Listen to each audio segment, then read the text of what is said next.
One of the areas where there's real concern is the cap of £400, and that's for anything above 4 bedrooms. There are some large families which require 6 bedrooms, 5 bedrooms, and if that cap is going to be capped at £400, they're just not going to be able to cope.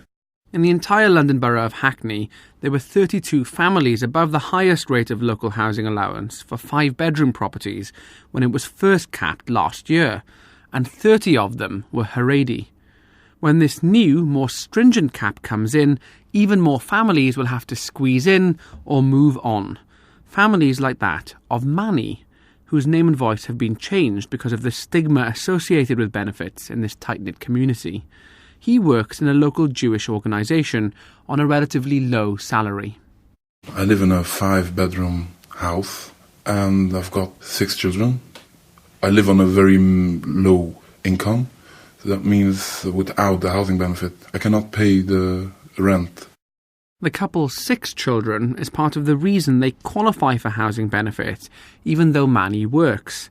It's calculated based on his income and adjusted for the number of dependents he has, based on a formula where older children can avoid sharing rooms.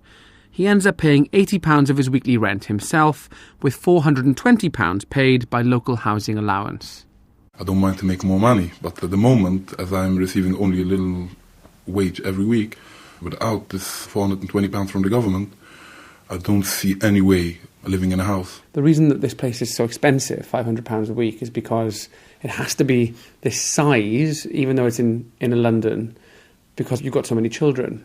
And people will say, well, this is a choice you made. I understand this point. I cannot change my life because I'm an Orthodox Jew. I don't want to ask any money of no taxpayers, not of the government. At the moment, with this wage I'm receiving each week, and with the children I have, I cannot change it. I've got my children, and I cannot give them away. Taken as an individual family, it's hard to argue that the cap of £400 a week in payments is unfair. There are 5-bedroom properties available for less further out. But Haredi life in Stamford Hill is intensely local, made so by the 70 synagogues within these 2 square miles, and in the religious requirements that mean you can only travel on foot during the Sabbath. It's a very particular and concentrated version of the dilemmas faced by working-class communities who cluster in Britain's increasingly expensive inner cities, where community life was built up in cheaper times. In Stamford Hill, the elders are now seriously concerned.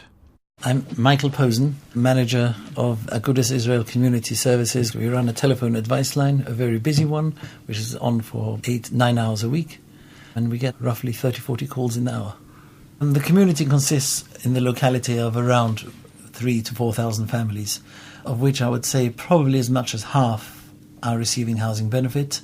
So everyone's is going to go down? Yes. But people at the top range, of which you have a certain population in this community, are going to be hit quite hard. The £570 level which they're getting at the moment is going to go down to £400. That it means they're going to have to find an extra £170 a week, at least. This is a very, very together community. Do you think the community could subsidise some of those poorer families? In financial terms, no. No way will they be able to absorb, no way at all will they be able to absorb that level of cuts.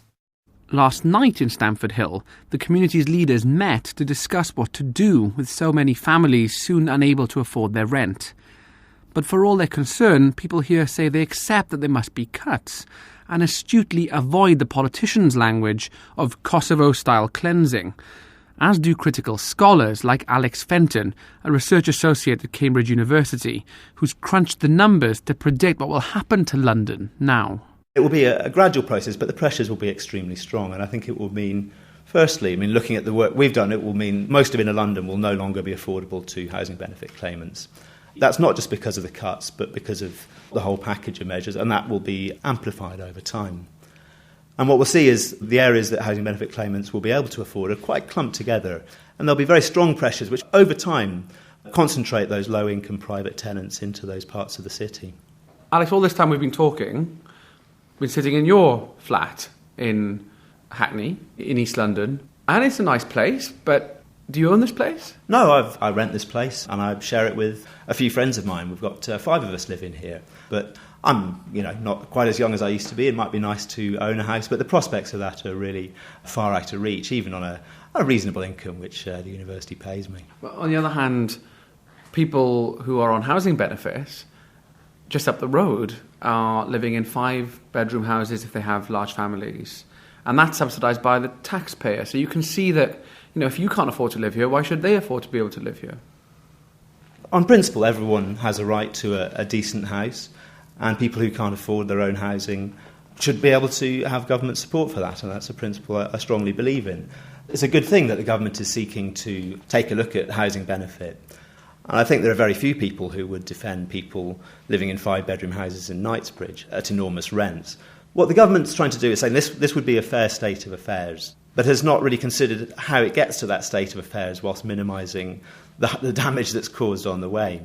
I asked Minister Lord Freud what the government's put in place to cope with the transitions. Have you prepared for the movement of whole communities, for example, from parts of inner London?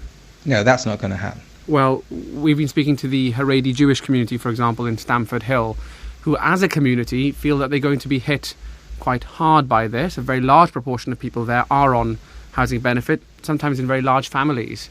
And they feel, well, without this, their options are very limited. They might well have to move. Well, the average hard-working family has got to make a decision the whole time between location of where they live and how much space they're living in and the quality of the house.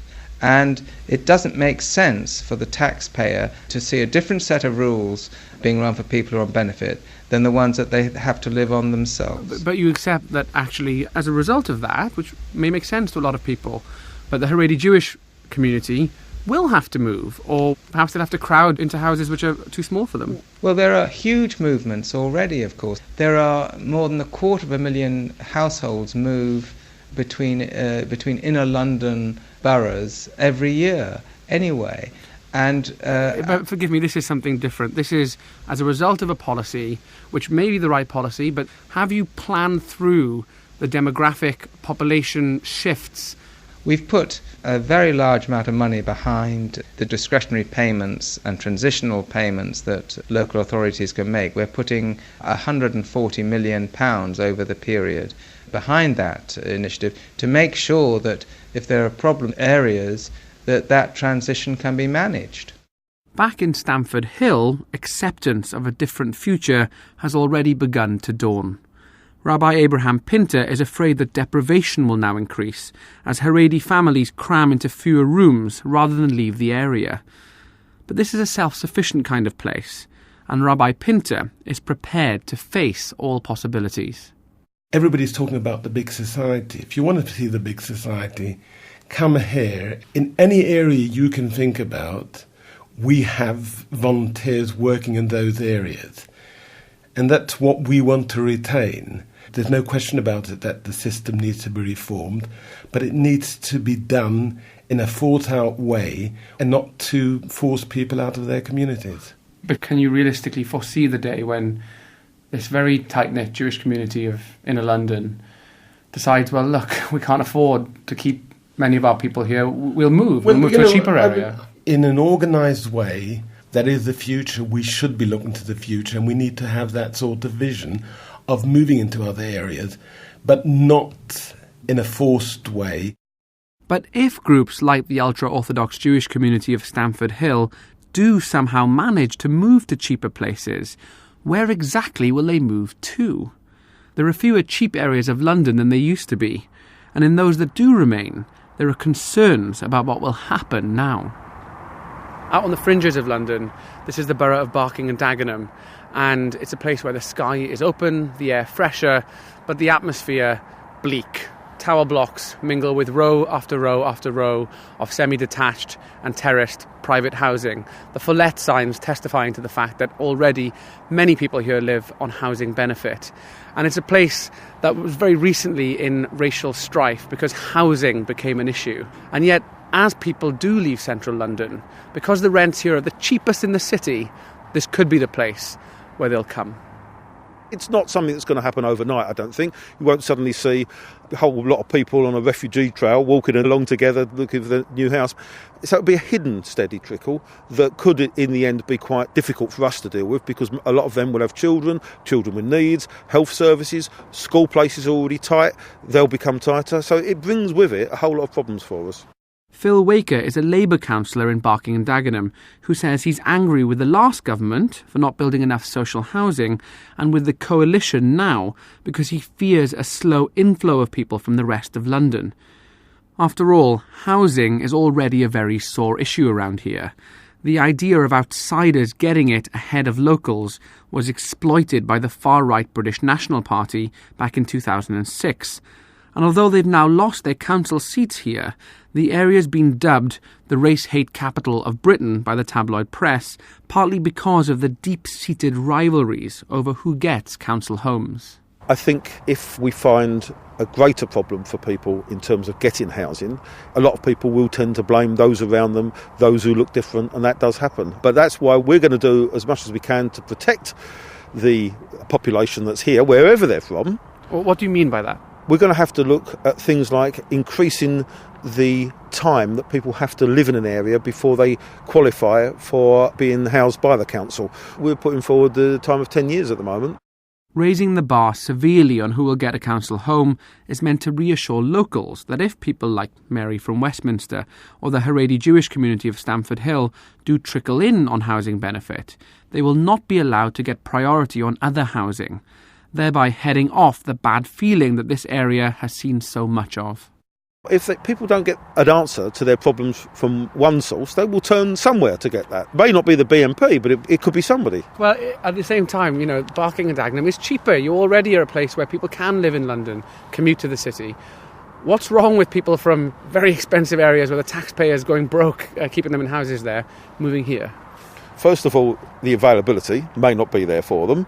We can't house everybody in London that's poor. We shouldn't be asked to do so. You shouldn't be forcing people all with different problems all into one area. That's just not right. London is there for everybody. Even after these changes, London will still have everybody living in it, if only because there will still be council houses in central areas. But the changes will put some of the poorest on the same footing as the already squeezed middle classes, priced out of large swathes of the city and even more concentrated in deprived areas of town. The fabric of London, and perhaps other cities, will change as a result. But for all the sharp words of politicians, there's been little forward planning to help ease a change that may now be inevitable.